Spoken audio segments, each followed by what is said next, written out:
The part I want to read from today, I figured if you haven't made it through the whole book yet, let me pick something from later in the book.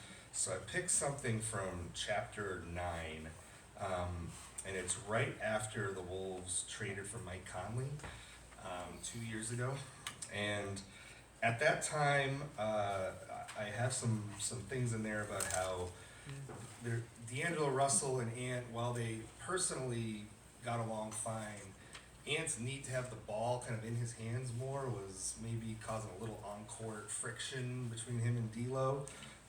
So that was maybe one of the reasons why the Wolves dealt D'Lo to the Lakers, and they bring in Mike Conley. So I'm going to pick up with some quotes from Conley here, and then we'll get into how Mike Conley maybe plays mediator at times between Ant and Chris Finch. Quote, "He's a guy you want to go to war with," said Conley, who was 13 years older than Edwards. "He's like that every night. He's like that every practice. He's like that in every film session. The intensity that he just lives with, that he walks with, that he talks with, you can just feel that." Conley had heard about Edwards' competitive drive, and now he saw it for himself. His aura, his way of saying things without having to say it with his body language, the way that he's approaching practices, his competitive nature. He believes he's the best in the world. You can see that, Conley said. "I saw that from the first few weeks being there, and I think the Timberwolves already knew who they had in Ant, but I was kind of like stamping it. Y'all got a good one. He could be really, really good." Conley followed in the legacy of Ricky Rubio, and Patrick Beverley as Ant's veteran mentor, but he would be there across multiple seasons. Some younger players might bristle at the thought of so many veteran mentors mentoring them, but Edwards' willingness to embrace these kind of friendships with older teammates is in line with who he is, considering who Edwards keeps in his inner circle. There are family and friends like Nick Maddox, who are close in age to him, but there are also friends and mentors in that circle who are older than he is by a decade or more, who are around Conley's age. There's Drew Banks, his old youth football coach from Atlanta, Justin Holland, his old trainer and business manager from Atlanta, his uncle Chris, and now Edwards had someone in that age range on this team who could still hoop with him. Conley fit right in this mold, and the two hit it off from the moment they met aboard the team bus. Conley greeted the team at their hotel for their flight to Memphis, the place where Conley made his legend with the Grit and Grind Grizzlies. Edwards was in the back of the bus, and when he met Conley, Conley said Edwards did most of the talking. When they got on the plane, their seats were next to each other, and their connection took off. Quote, "I got to talk to him a whole lot while on that plane, just about the team and the direction he thinks we're going." Film and Finch. Conley would get used to Edwards sitting next to him. Before Conley arrived, Edwards sat in the back row at film sessions, Finch said. He would still be engaged in the sessions, but he said Edwards would be like, quote, "the typical kid that sat in the back row in class." The first session Edwards had with Conley, however, he sat in the front row right next to him. Neither Finch nor Conley said they had anything to do with that. Quote, "I didn't say a word to him," Conley said. "That was him taking that initiative." Added Nas Reed, quote, "It played a big part in leadership to see him in the front row, and that Mike was somebody he wanted to mirror as a young guy." Whether he meant to or not, Edwards moving up to the front row in those film sessions was a subtle sign to the franchise. He was back to being Ant. Whatever residue there was from the on-court friction with Russell over who was commanding the offense was gone almost instantly. Edwards' joyful attitude returned on a regular basis, and the change in his demeanor was noticeable to those around the organization. He was again locked in during practices and film sessions, and that lifted the rest of the team.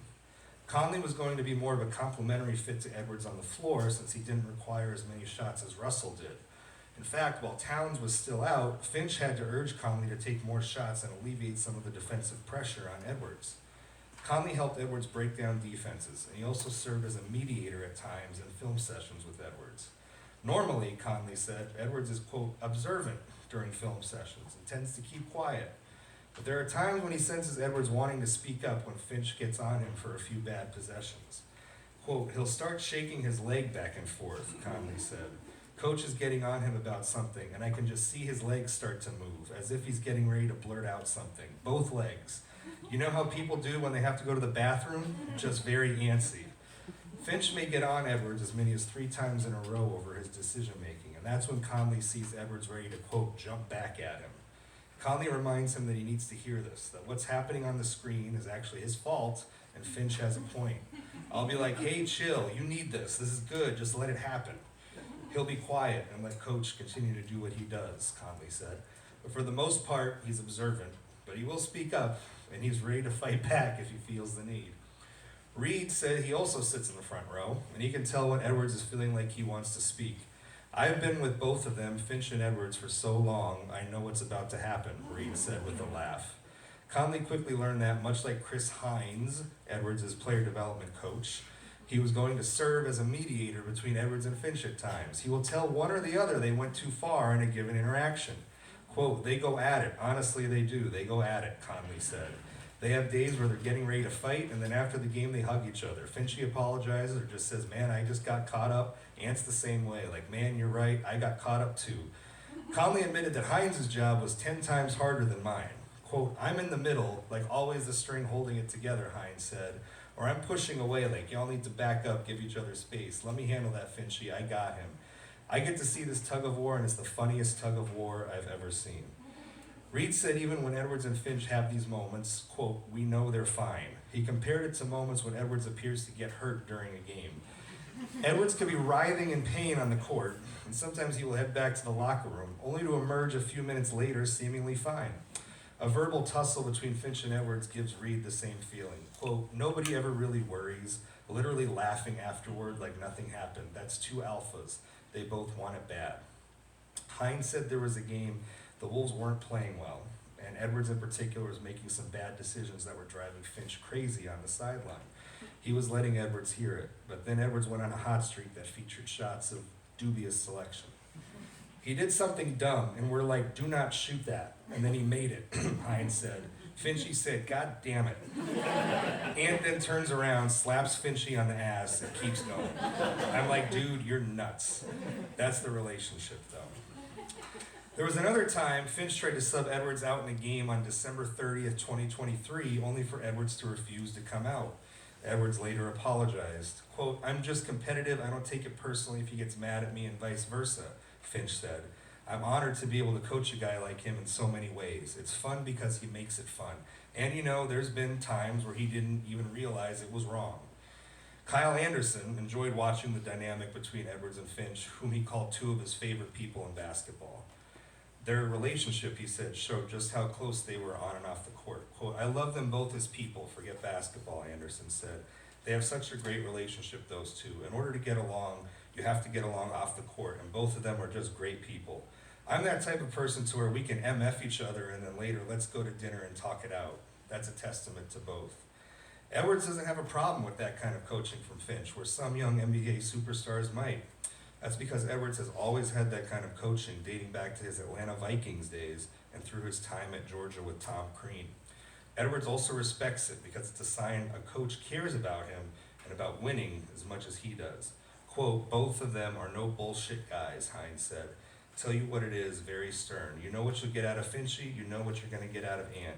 Ant allows Finchy to coach him hard, Finchy allows Ant freedom out there, but freedom within playing the right way. So there's a love and respect of each other for sure. And I think Ant thinks Finchy's brilliant. My coach is smart and he knows that going into the game. Before a win over the Suns on January 29th, 2025, Nickeil Alexander-Walker said there was a film session in which Finch, quote, woke up choosing violence. Edwards joked that Finch must not have slept well, but Finch didn't hold back in his critiques of the team, especially Edwards. Quote, the way he did us in film today, particularly me, it was a tough day for us, Edwards said. In that interview session, Edwards provided a glimpse to how he processes the coaching he gets from Finch in these moments, how his mind goes from wanting to answer back at Finch to accepting the coaching, and how the clips help him see just what kind of effort he gives or doesn't give. Quote, when he was getting honest, especially to me, as you're growing up to be a young adult, you always think about, oh, he trying me. I want to say something back. He trying my manhood. But when you think about it, I would have been a fool in film to say something back, Edwards said. He ain't trying my manhood because the clips on there, they look bad. I definitely felt some type of way about it, and I told my best buddy, Finchy got on my butt today, but he was right. Some of the best teams in NBA history have had this dynamic between star players and their head coach. Micah Nori, assistant coach, pointed to the Greg Popovich coach Spurs as an example where a coach would call out any player regardless of stature, and that benefited everyone involved.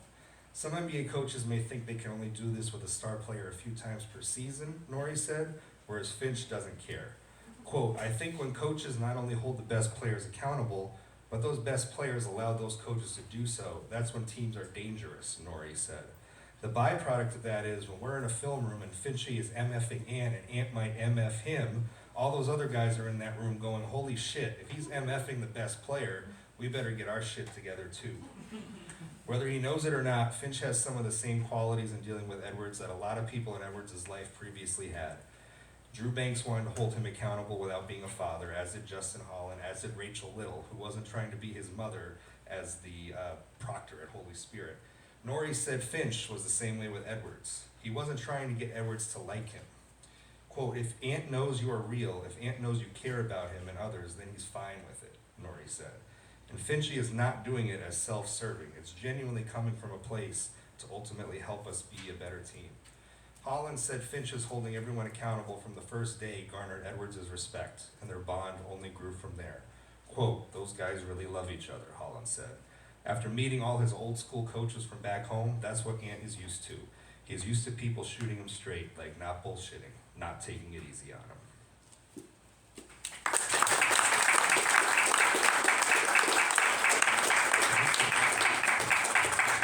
So I figured also, they wanted me to talk a little bit about the book and how it came about, so I figured I'd just kind of maybe talk a little bit about how this all came together over the last year. It's been a whirlwind kind of year that began last May. I had a childhood friend of mine, his name is Joe Perry. We grew up playing Little League together back in a small town of West Pittston, Pennsylvania. But Joe entered the literary world as an agent, and about 5-6 years ago, he and I reconnected. And we tried to sell a book once upon a time about Notre Dame football, and we tried for like 2 years to get this book sold, and it was a very frustrating process at times, a lot of thanks but no thanks, a lot of meetings, a lot of calls, this and that, and so we tried for like 1.5 years, 2 years to get that book sold. We didn't really get anywhere. But Joe and I always stayed in touch, and during last season, as the Wolves were playing well, he called me in February, and he's like, you got any book ideas or anything like that? And I said, well, the Timberwolves are good this year, like, what if they win the title? Would there be any interest in that? And he's like, maybe. And I'm like, well, what about Ant? I said, his star is kind of rising at the moment, and things like that. And he's like, I'll ask around. And he always kept his ear to the ground in the publishing world to see what might come about. And then in the Denver series last year, he calls me back and he's like, hey, you got time for a quick Zoom call? And I'm like, sure. He's like, there's this guy named Sean Desmond who just switched publishers from Hachette to HarperCollins, and he's looking for new sports kind of projects. And he set me up with a meeting with Sean, who's worked on a lot of other basketball books. He's worked with Brian Windhorst before. He worked with Mike Singer on the book that Mike put out about Jokic last year. So Sean knows the NBA world very well, and so we had a conversation. I was getting ready to fly to Game 7 in Denver, and I had a Zoom call that morning, and I pitched Sean what the book was. I said it's basically half his early life and half his NBA life. And I had written a story in the Strip 3 years ago about Ant's early life, where I went down to Atlanta and I contacted a lot of people that you'll meet in the book, a lot of people that are in those first 4 to 5 chapters. And they really helped me out with like a 3,500 word story that we ran in the Star Tribune in 2022. So I sent that to Sean. I said, here's what the early part of the book is. He read it, he liked it. We had a good conversation for about an hour, hour and a half about the timeline of the book, when it might come out, what we're thinking. And then I ended the Zoom call. I had a good feeling about it, and I called Joe afterwards. I said, that went well. And he's like, yeah, that went well. I said, but we've been here before. I said, we've had a lot of these calls where we feel like a Zoom call with the publisher went well, and then we hear a week later that they're not interested. So I'm just going about my day thinking it might be just one of those calls. Packing my bags, and I'm getting ready to go to the airport, and It's maybe like 1 or 2 in the afternoon. Joe calls me back and he's like, you have a book deal. And I was like, in one afternoon? After 2 years where we tried to sell a book and we got nowhere, we now have a book deal in one afternoon. He's like, yep, we do. And so the next part was trying to figure out how to tell everybody that this was happening, which I wasn't quite sure how that was gonna go. But they always say ask for forgiveness, not permission. So I agreed to do the book without really ever asking anybody if they were okay with it. But thankfully, including Aunt? including and especially Aunt, yes. But I will say, shortly thereafter, a couple days after that, the team was very excited about the prospect of it happening, and was going to help set me up with everybody. And Justin Holland, who you read about in the book, and if you know anything about Ant, that's kind of his right-hand man, business manager, has been with him since he was like 14, 15 years old. I have a good relationship with Justin dating back to when I did that story in 2022. So I called Justin one day and I just gave him the pitch. And I said basically like, listen, this is a dream come true for me as a writer. This is, I'm gonna pour my heart and soul into this project. I said, this is the biggest and best thing that I will probably do in the foreseeable future. And, I told him, I said, I'm not asking to like follow Ant around or anything like that, but all I'm asking of you is like, just open the door and keep the door open to people that are close to Ant, the people that you now read about in this book. Let me talk to them, don't try to shut it down, essentially.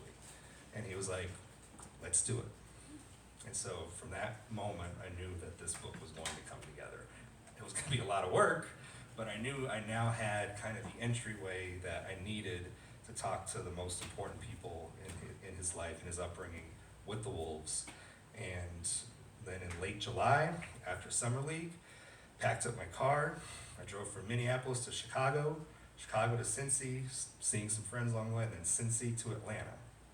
And I spent about 6 weeks living in Atlanta, got an Airbnb, and just started driving around Atlanta, went into South Carolina to talk to some people, driving all around Metro Atlanta. And if you know anything about Metro Atlanta in the summer, a lot of traffic and a lot of heat. But I had a goal for myself to write about 1,000 words every day starting August 1st, which may sound like a lot, but when you're a beat writer for a newspaper, you write 800 to 1,000 words every day, seemingly. So it's like, well, I just don't have a vacation this year. This is now my job. So for the month of August and then September, I moved back to Minnesota. And that's when people from the Wolves started filtering in for the next season. So I started interviewing some of them. I compiled about 30 to 40 interviews by that point in time. And I was just writing as I went. People were telling me stories. I was writing those stories and then just trying to stitch it all together. I couldn't sit back and like wait. I had a deadline of November 1st. So I couldn't sit back and wait and like compile 50 interviews and be like, page 1, paragraph 1, here we go. Like, it's not how that worked. I think chapter 4 was the first one I actually finished. And then I wrote it completely out of order. And then had to kind of compile it all together as it went along. I was banking on a nice quiet training camp last season from the Wolves. They were going to run the team back from the Western Conference Finals. I thought, great, I'll have an easy training camp, nice easy storylines, and then the Cat trade happens. And I was also a little worried because I had been in contact with Cat and his people about talking for the book, and now that got upended, and I was like, I hope Cat still agrees to talk for the book. I want that to happen. And he did. And so, that's a credit to Cat. And, I think I got in touch with him maybe about a month after the trade happened. And I got about 20 minutes with Cat to talk about his relationship with Ant. As for Ant's participation, he first said yes. And then I think he got caught up doing a lot of commercials and different things. And then he just kind of said, as he communicated to me through Justin, you already talked to everybody anyway. You don't really need me. So I'm like, well, that's not true. But we'll respect it, and we'll respect his time. And it would have been great to be able to ask him, especially about some of the early days, but the stories and anecdotes I got from people up and down his life was more than enough to write this book.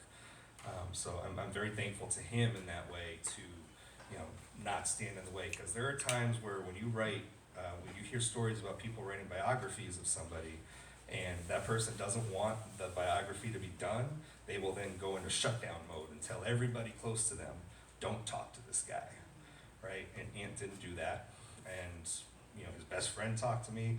I've interviewed his family members before, so I'm thankful that I got that glimpse into his world, and with those people, very thankful for everybody's cooperation and willingness to be a part of this project. It was about 50 interviews in all. And I remember, honestly, that 4-month period was such a blur from August to November. But the one, and just writing it, just sitting down and writing it, I don't even remember writing sections of it. It's like, what the hell? I wrote all this? Are you kidding me? Did I black out? What happened?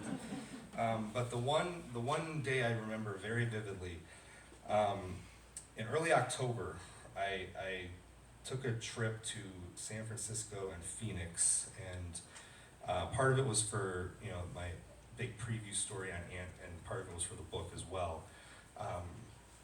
And I went to Golden State, and I got Steph Curry, Steve Kerr, and Kyle Anderson out there. And then I went to Phoenix, and I was super nervous when I landed in Phoenix, because in August, as you all know, the Olympics were happening, and Ant was playing alongside his favorite player growing up, Kevin Durant. And I had 2 days in Phoenix to try to get Kevin Durant, who I had heard is very accommodating to the media and is very welcoming. I think he just won the award that we give out as basketball writers for like the most media-friendly player in the league. But you never know when you land and you have a 48-hour window, he might be busy, whatever, right? I was supposed to get him on the first day there. Something happened. He had commitments after practice or something like that. It just these things kind of happen in the course of doing the work. So it didn't happen the first day I was there, and now I'm super nervous. I had a friend's wedding in Cincinnati, and I'm like, oh boy, I have flight plans to go to my friend's wedding. Oh, now I have to stay for their game tomorrow night. Now I have to move the flights back. So I've moved the flights back, and I got like a 1 a.m. flight out of Phoenix and then connecting through Minnesota to get to Cincinnati for my friend's wedding the next day, because I had to stay in Phoenix and get Kevin Durant. And I walk into the Phoenix locker room before the game, and their PR staff was great. I thank them immensely for their help. One of their PR representatives, Katie's just sitting in his locker, and I see the PR representative walk over to like let him know that I'm here and that I want to talk to him. And that walk over was like the longest walk over in my life. And I see him talk to Katie. Katie looks at him, and I see like Katie kind of nod his head. He's like, let's do it. And he kind of waves me over, and I was like, yes, yes. This is what I had envisioned for the ending of the book, and now it's going to happen. And he talked with me for about 15 minutes before the game that night. And you can, I use a lot of the quotes actually in my preview story about Ant that ran in the Star Tribune, and they're reprinted here for the end. But I remember about 2 weeks after that interview, I was sitting writing in a coffee shop, and it was a Saturday afternoon. Got there about 1 o'clock, and the last chapter I had to do was the last chapter of the book about the Olympics. And I got in a mode where I wrote about 3,000 words in one day, and I just was on a heater that day. I'm like, the finish line is in sight. I want to get there, and I was just excited about like my interview with Katie, so I wanted to write that part. And then I wrote the last words, and then I just put my head down like this, and I started crying. Like, I'm not gonna lie, like that was a moment I'll never forget. Seeing, just figuring out what the last words of the book were going to be, first of all, and then, putting it on the page, and yeah, that was surreal. So that's a little bit about the process of how all this happened, all this came together, and thank you all for supporting it. And the next part is a Q&A. So who's got questions? Yes. I was wondering if you could talk about that article you wrote, the first big article when you went down to Georgia, just because that was an exceptional piece, and hearing how. Thank you for remembering it. Yeah, but also hearing it fit into everything kind of set you up for a lot of success, probably unexpected. It did. It absolutely did. I remember at the time, and my editor is sitting in the back there, Chris Miller. I remember at the time we were talking about because it was Ant's second year in the league, and so we hadn't really done a large profile of him.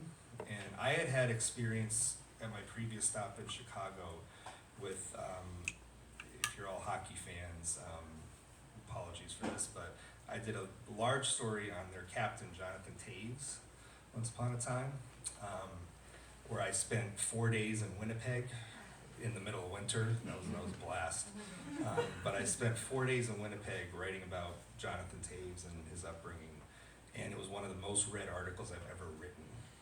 And so I had that same idea for Ant. I said, let me go to Atlanta for 3-4 nights. And I think I went over, instead of going to the All-Star game that year, I went to Atlanta instead of wasting my time covering the All-Star game, which is useless. We sent me to Atlanta, and that's when I first crossed paths with Justin, who then just started giving me phone numbers of people. And I don't know, that when somebody does that for you, when you're doing a big story, it's like, yes, that's perfect. This is exactly what I need. So I just started reaching out to all these people. And one of the people that he gave me, and that I will also be eternally thankful for, was Dana Watkins. Dana figures prominently in the first 3 chapters of this book. Dana turned out to be, actually first let me back up. Dana came to Minnesota in March of last year. He came with his brother, and we met at the Lofton Hotel, formerly the Lowe's Hotel. And I met them before one of the Wolves games that day. And Dana says to me, he's like, hey Chris, you should write the book on Ant. This was not on anybody's radar at the time. And I told him, I said, that'd be great. That'd be phenomenal. I would love that opportunity. And he's not just kind of BSing. And talking something into existence. 2 months later, I hit Dana back and I'm like, you're never gonna believe what's going to happen. He was super fired up for me. And Dana essentially became my guide to Ant in Atlanta. He set up interviews for me, introduced me to people. All of his youth football coaches that you read about in chapter 1, that was all Dana, setting that up. Chapter 2, Dana also 4 years ago introduced me to Chris Hinton, the former NFL offensive lineman, and they helped chapter 2 set that up. But that dates back to that story. I met all these people in 2022. Rachel Little, who chapter 4 is all about her and helping Ant get through his experience at a Catholic school in Buckhead. I met her 3 years ago. So when I reached back out to all these people over the summer and I told them I was doing a book, they were all in and they were super excited. They were, everybody was really happy with how that story turned out 3 years ago, and I think that was such a huge part of pulling this off. Was everybody loved it, and the relationships that I made doing that story came through immensely when it was time to do this. Was it easy to get the article funded? And then also, how did the team receive that article? In 2022? Yeah. It was actually easy to get it funded. That was that was a rare one. We pitched that idea. I think we got on a Zoom call when I pitched it, and I said, here's what I want to do. Instead of going to the All-Star game, let's do this instead. And so instead of spending that money on going to the All-Star game, let's spend it a different way. And I think that was the right decision. So it was great that my editors at the time thought the same. That was a good use of our resources and worked out. And what was the other? Did you hear back from the team or Ant on that article? Oh, they loved it. Yeah, they loved that. And his agent at the time, Omar Wilkes, told me, and Omar's quoted in the book too, but Omar told me, he's like, this was the best thing anybody ever read about Ant and the most accurate anybody's ever read about Ant. So, again, when I came back to him and others for this book, they were more than willing to talk. This may be a premature question, but is it possible we'll see this book in a future documentary? Oh no, we're not anywhere near any of that stuff yet. No idea. Fine. We'll see, but no, there's nothing like that. No. Who's the toughest get for you as far as interviews? Aside from Ant, yeah. Yeah, aside from, like pinning somebody down. You just never know when you're contacting other players. Like as the KD story, like there was just such uncertainty for that 48-hour period whether I was actually going to get him or not, and if I didn't get him on the trip, how was I going to get him? It's just, you don't really just call up a PR rep and they hand the phone to a player. It helps to be there in person. Other than that, it wasn't that hard to get everybody. Some interviews took a little longer than others to maybe set up. I think I had to, with Gerson, that maybe took the longest just to set up and coordinate schedules with the Knicks PR. And they never told me this at the time, but I think part of the reason was that they were in the trade talks for Cat. So I don't know that now, but looking back on it, it's like maybe that's why it took a little while for that to happen. Did you ever consider, or what are maybe some of the drawbacks of throwing a couple questions in during media availability or media day when maybe you don't have 20 minutes, but Right. maybe you could get a couple, quotes? Well, I always, kind of kept an ear. When his grandfather showed up at the game last year in Atlanta, I talked to him about his grandfather showing up, and I wrote that in the paper the next day. That was just a natural story to write for the paper, but it was also, it was twofold. It was for the book as well. So, there were moments like that. I tried to respect his time. If he didn't want to talk specifically for the book, I wasn't going to sneak in. I didn't want to try to sneak in questions. He either he does or he doesn't want to talk for it. I'm not going to try to trick him into talking for it. But there were just moments throughout the season where something he said, and at that point I had written the book essentially, and we were going through the editing process. And as I was going through the editing process, I could make changes and additions, which is why I was able to add in. I think that was that film session in Phoenix from January. That was literally, I think, the last thing I added into the book was that, couple of paragraphs before we closed it. So there were just times throughout the season where he would say something, and I'd be like, that'll go in this section nicely. So I did that maybe 4 or 5 different times. Did you have a favorite interview? Maybe it went long, or nuggets of gold that you're just like, Oh, yes. there are a lot of favorite interviews from this. Dana was great just because I interviewed Dana 3 separate times in Atlanta, and like I said, he set me up with so many different people. So just the amount of time that he gave me I'm so thankful for. And in terms of just entertainment, his cousin Tommy, who you meet in chapter 1, who coached him in youth football, that was a very entertaining interview. He's a very entertaining guy, super nice guy, loves to tell stories, and I'm very thankful that I got to interview him twice. He was I need to reach back out to Tommy, see if he's gotten the book and what he thinks of it, but he was super entertaining. And that night I met with him and some of his aunt's other youth football coaches. It was basically 2.5, 3 hours worth of telling stories over wings and fries one night. That was just a blast. And it was I had to try to separate fact from fiction in a lot of the stories. So I would go back to Dana and Dana's son Rain, who was one of Ant's teammates. I would be like, hey, Dana and Rain, did this actually happen, or did this happen? And there were definitely times where they got a couple of things, the coaches got a couple things mixed up, and Dana and Rain kind of clarified, like, that was this game, that was that game, things like that. Writing the book and then just covering the Wolves in general, how, if at all, how does your job change with ownership change? I hope not at all. Two of our staff members are here, maybe they can answer that for you. I don't think it changes at all, to be honest with you.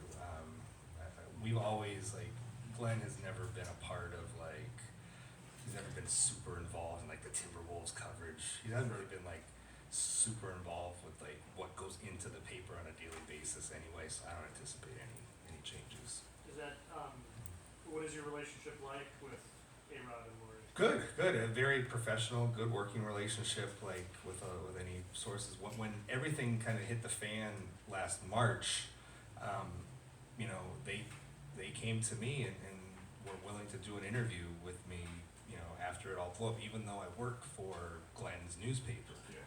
So I like to think that that's a bit of a testament to what they think of my integrity and my reporting, that even though I, you know, worked for Glenn's newspaper, they knew I was going to cover the story in a fair way. So it's a very good relationship. Was, yeah, do you have a somebody question? else have a turn. Oh, I was just curious. You were talking about that time in Atlanta Yeah. and kind of writing the stories as you were getting the Yes. information. Was there anything that almost slipped through where you went back and ended up catching it in some, you know, interview that you had done before where it wasn't part of Let that me go initial back and write up, but then you think go about back that. and No, I think I wrote everything up as I got it. I don't ever think there was something like hidden in any interviews that I went back and found, because it was more like writing everything and then like taking some things out because it didn't fit, or it was maybe made a certain section a little too bloated. So there wasn't a lot of that where like I found like some nugget that I had forgotten in a previous interview now. Yeah. How does the covering the Timberwolves compare to maybe some of the other teams or organizations that you've covered in the past? It's been great. It's been my favorite experience of my career. And I think that's especially true the last 2 years, just because everybody around the Timberwolves has been great to deal with, professional, whether it's the PR staff, whether it's the front office, whether it's the coaches, Finch, and the players themselves. They've all been really great to deal with, and you know, I've covered colleges before, and believe it or not, like college sports tends to be the most controlling when it comes to media access. Pro sports teams tend to be a little looser and a little more kind of letting you talk to people.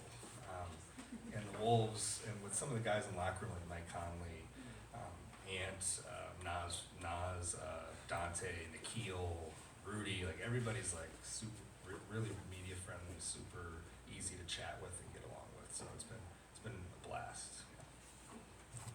I was just wondering, like, how you thought about approaching this book at this time in his career versus someone who you already know, like, the whole arc of their career. Yeah. And, you know, whether or not you think there's sequels coming to this. I mean, we'll see. You know, that largely depends on Ant, I think, at this point, and where his career goes next. Are we talking MVPs and championships? Because in that case, then yeah, there might be a sequel. But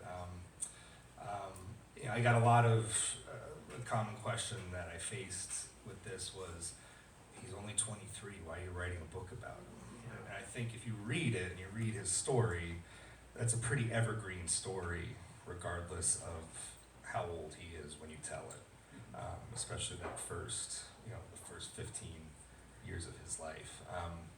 And then I just thought with the second half of the book, it's like, well, I kind of took the approach of how does a star develop in the NBA, and how do you get from unpolished prospect at the #1 pick to two-time All-NBA player now on his way to being an MVP candidate, face the league kind of guy. And that's, you know, that was the goal of the last 4 or 5 chapters or so. Has anybody you interviewed or anybody in his family or on the team read the book and gave you any feedback? Yes, some of the people that have been quoted have read the book. Rachel Little posted on Instagram the other day, and she texted texted me last night just how much she loved it. And I mentioned her Taylor Swift fandom at the start of that chapter, and she's super psyched that now it's on the record that she's a big Swiftie and can show that like to Taylor's people or whatever. So she's very excited about that.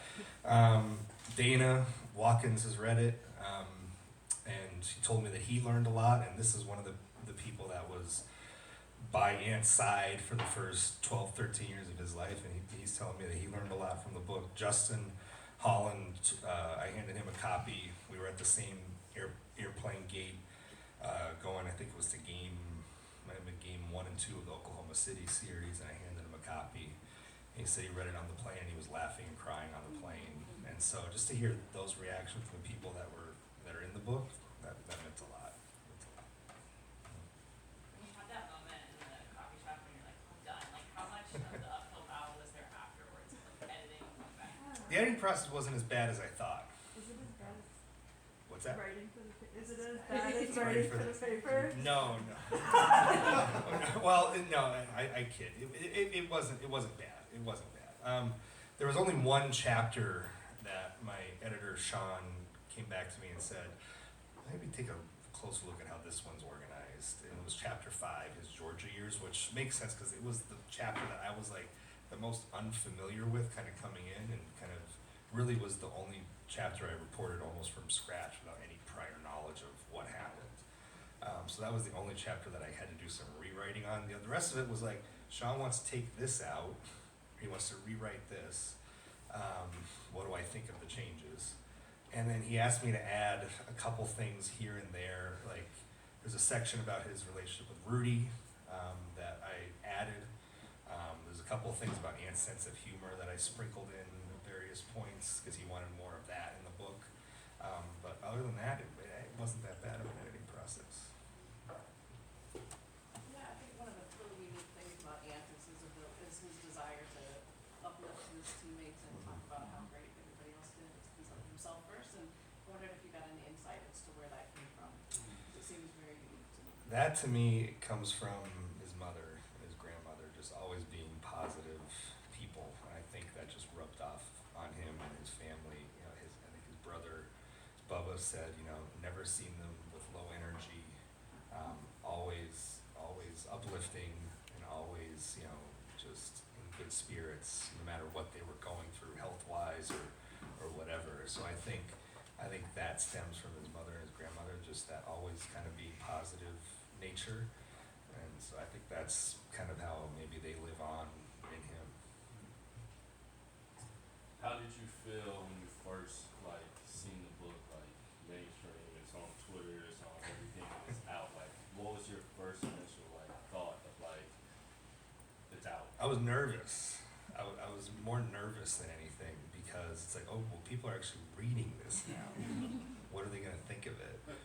So I was actually as much as I was excited, I was also like, oh God, I hope I don't start seeing 1-star reviews on Amazon or anything like that. That would be really bad. Goodreads, they tend to be a little more critical in their reviews than maybe the Amazon folks are because I can spam the Amazon reviews with some friends and family to put some 5-star reviews on there. But Goodreads, they're giving you their honest thoughts, and so we have a good rating there too. So I've been really happy with the reception overall. But definitely the first few days, I was waiting. I was like, has it been finished again? Do they like it? Do they like it? What do they think of it? So I was more nervous. So, post the Thunder series, there's a lot of talk about Ant's next step in development and maturity. So, can you talk about what you see there? Finch has always said that Ant's path to an MVP caliber player is to unlock his two-way potential on the defensive end of the floor. So I don't think they've quite tapped into that yet. So to me, what that means is they have to find somebody to take some of the offensive responsibilities and the creation responsibilities off of his plate if you want him to be able to be activated at the defensive end of the floor more.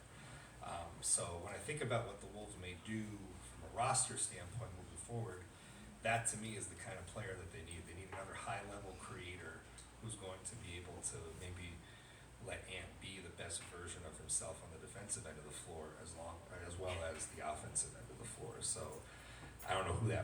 is specifically, or who they may be targeting for it long term.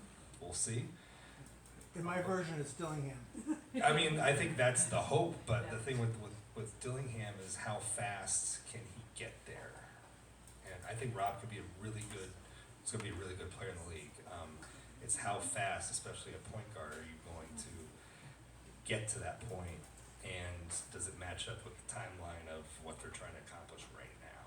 I don't know.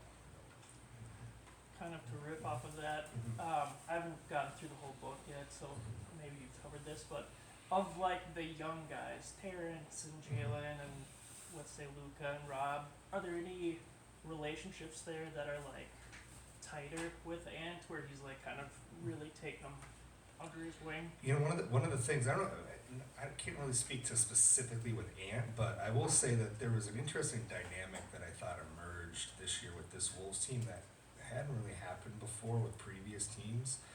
And I wrote a little bit about it earlier in the year, but Ant, Nas, Nikhil, Jaden, like that group of guys who've been in the league now 5-6 years, they're not, you know, vets in the Mike Conley sense of vets, but they're not young guys. They are young, but like they're not like newbies in the league. They've now got half a decade in the NBA. So they have experience and things that they can pass on to some of the younger guys who are just trying to get their careers off the ground. So there was almost like a big brother kind of relationship between some of these younger guys and they you know told me like they could be honest with these guys and say like, listen, here's X, Y, and Z why you aren't playing right now. And I thought that was really interesting to kind of see this sort of tier of, I don't know if you want to call it leadership, whatever, mentorship, but Ant was a part of that along with Nas and Jaden and Nikhil as well, like just having that authority and that experience to pass on some of what you've learned to these 19 and 20 year olds. Were there other books about other basketball players like the Jordan Rules or other books that influenced your way that you wanted it to go or things to avoid? I have not read a ton of basketball books, honestly. Like when I read books, it tends to be other subjects. I don't get to read a ton of books throughout the course of the season either. So almost intentionally, Probably better though. I didn't want to be like, well, let me read the Jordan Rules and let me try to write Yeah. like that. I didn't want to do that. I will say, towards the end of the process, I got Mike Singer's book on Jokic, and I started reading that. And I hadn't written an introduction yet to this book, and I didn't know that I needed one, or if they wanted one. And then my editor said, hey, how about you give us about 1,200 words for an intro? And Mike went first person in his intro. Like, and so if you know, the 11 chapters of the book are written in pretty much 99.9% third person. The intro I went first person, and Mike was the one who kind of inspired me to do that. It's like, well, let me at least establish what my connection is to Ant and his world and just what it's been like covering him a little bit before I now tell you his story. So here's a little bit of why maybe I'm qualified to tell his story. That's what I wanted to accomplish in the intro. Does Ant have a relationship with Kevin Garnett at all, and do you see new ownership trying to make that happen or bring him into the fold at all? I don't know about Ant's specific relationship with KG, but I'm, you know, I think from the time that Mark and Alex came aboard, there's been a sense of wanting to get KG back at some point. I just don't know what the details of that would entail and or what that looks like. Is it in a more permanent role? Is it just to get him back in the building, have his jersey retired? I don't really. Biggest homework question you're gonna get from that. Yeah, that's right. I'm just curious about if the title is kind of easy. Yes. And also, like, you were talking about the cover design and like the picture of the colors. Yes, the title was not my first choice, but it was one of the choices that I threw out to them. I didn't really have a first choice. It was actually kind of hard to. I mean, honestly, the title that would have I thought worked the best, but unfortunately, with the Marvel franchise, like I just would have thought Ant-Man would have been. You Is he know, on board with that? Because I remember when he was a rookie, he was saying, you know, to call me Ant. Right, and I remember that So too. that stuck I with me yeah, I was- remember that too. But over the years, I think he kind of laxed on people calling him Ant-Man, because that's actually what people called him when he was growing up too. So I was like, well, maybe he was, just in a weird mood that day when he said that. I don't know. But I do remember when he said that his rookie year, and I was like, well, he did say that one time. He preferred to be called Ant. I had a couple other titles that my editor that they rejected mostly because of Google algorithm reasons. I wanted to do I had some puns on, like Atlanta, or something like that. We did toy around with A1 from day one, and again Google reasons, like to have his name as a part of the title. They thought that was important, which is fine. And so I just took A1 from day one and made that a chapter title instead.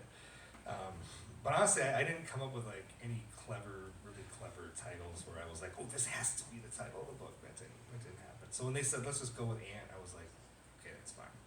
Oh, and the cover. I didn't like design the cover at all, or anything like that. I didn't have any say in it. We have it's listed in here. Bonnie Leon Berman, who works for HarperCollins, designed it, and so they gave me two designs. The second of which you will probably never see, but there were two designs that they gave me, and this was the one we liked the best. We tweaked it a little bit, made some suggestions here and there, but this ended up being this was always kind of the leader in the clubhouse, and it ended up being that way. So Ant says a lot of things that maybe shouldn't be taken literally, like that he's going to go to the NFL after he wins the title, or that he's a great baseball player, swimmer, ping-pong player. Right. Was that a challenge at all to kind of like yeah, he said this, but or when he talked about there's no athlete before Jordan and things like that. A lot of that stuff I just didn't mess with. Yeah. Yeah. Did you avoid stuff like that, or did you kind of try to explain it, or? No, not with some of that stuff. No, I just kind of left some of that stuff alone. Like some of the quotes you mentioned there, I just didn't. They're not even in the book. I just when I use Ant quotes, they're either really funny in some ways, or when it comes to like his worldview or his relationships with teammates, and they were and you could tell that he was being particularly insightful in a given interview session, and not kind of joking around with like those were the quotes I tended to try to use in here. Yeah, go ahead. Are you gonna record the audiobook? The audiobook's already out. It's out already, and I did not record it. I asked about that process. I actually wanted somebody else to record the audiobook, and they told me absolutely not.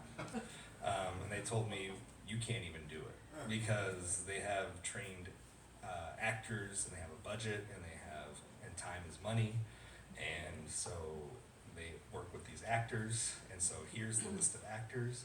Please pick from the list that we give you, and so that's it turned out well. Yeah. Were there any other places, kind of back to the question of judgment calls or actors' affection, where you struggled with sort of how to portray something, or how if you were getting it right? I worried about that, and then Dana's pretty much everything from his NBA years is well documented, and then it was just adding in the exclusive interviews that I had and stuff that people was telling me. So I wasn't worried about the NBA years. I was worried about the early years and making sure that was factually correct, and so I stressed about that for a long time.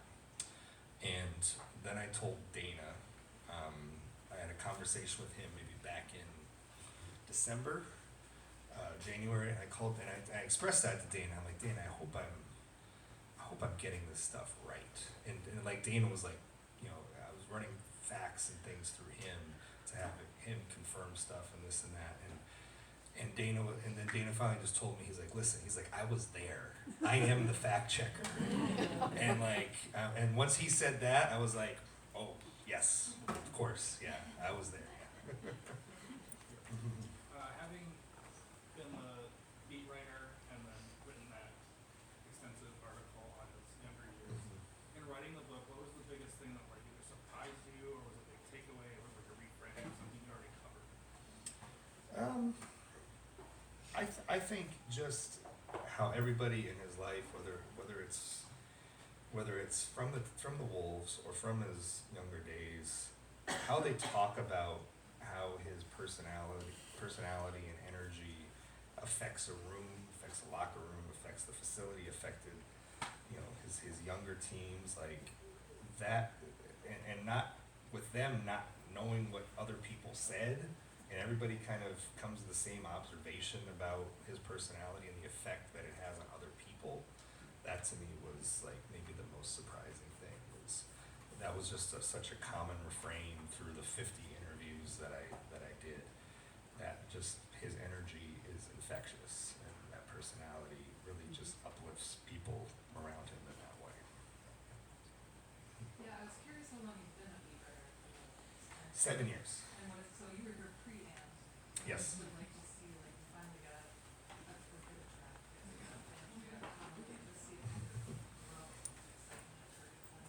Yeah, it's been crazy.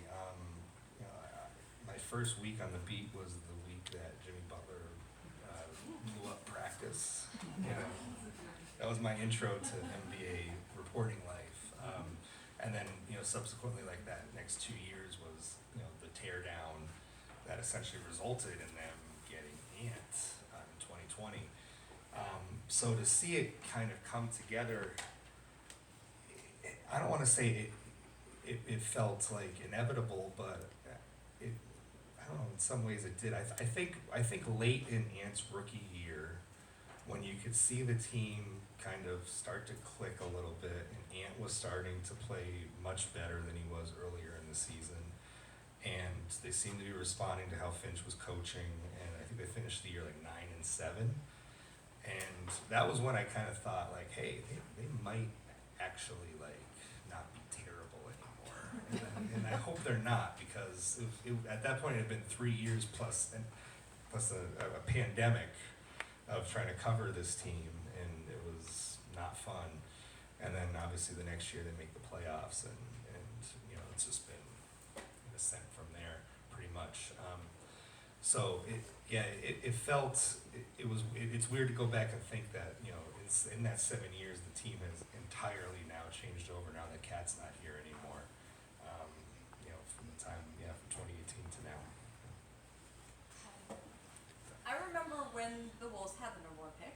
That was not a year where there was a consensus Right. player like Right. Wemby or somebody who just is going to be a generational player. I remember there was a conversation about 3 potential players, although I think by the time the draft came around we were pretty sure it was going to be Edwards. But like, do you remember that time and like this sort of sliding doors of Yep. is Ant really going to be the person that they think he's going to be? Yeah, I remember the draft process vividly, and just the talk leading up to it. I remember when that ESPN piece that I talk about in here came out, and those quotes that he had about like basketball is just kind of what I do, and everybody was like, does this guy even care about basketball? I remember when that story hit, and it's like, oh, this might be the guy they end up drafting. Okay, interesting. But I will say, I remember I had never seen an Anthony Edwards interview before, and maybe like 3 weeks or something before the draft, this was the Zoom COVID era, so everything's done over Zoom. They set up Zooms with Ant, James Wiseman, and LaMelo Ball, and I just remember not having any expectations walking into any of these Zoom interviews, and Ant was just like, I'm like, oh, I hope we get to cover this guy. This is gonna be fun if they pick him. I remember sitting there thinking that day, and like texting the other writers afterwards, like Jace and Dane and John, and being like, man, our lives will be so easy if it's this guy.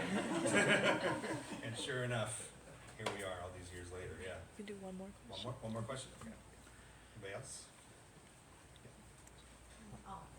Okay. All right. With all that being said, do you have a favorite Ant moment? I think, aside from on the court, it's probably the John Collins dunk, and just the locker room afterwards. That was just so much fun, like as a writer to cover. I'll say, I think my favorite Ant moment was Game 5 in Denver when he tells, and I was there when he said it, he tells the locker room attendants, we'll see y'all motherfuckers for Game 7. And then he says it in his press conference after Game 6. He's like, yeah, I told them in the locker room, I'll see y'all motherfuckers for Game 7. They all were there, they saw it.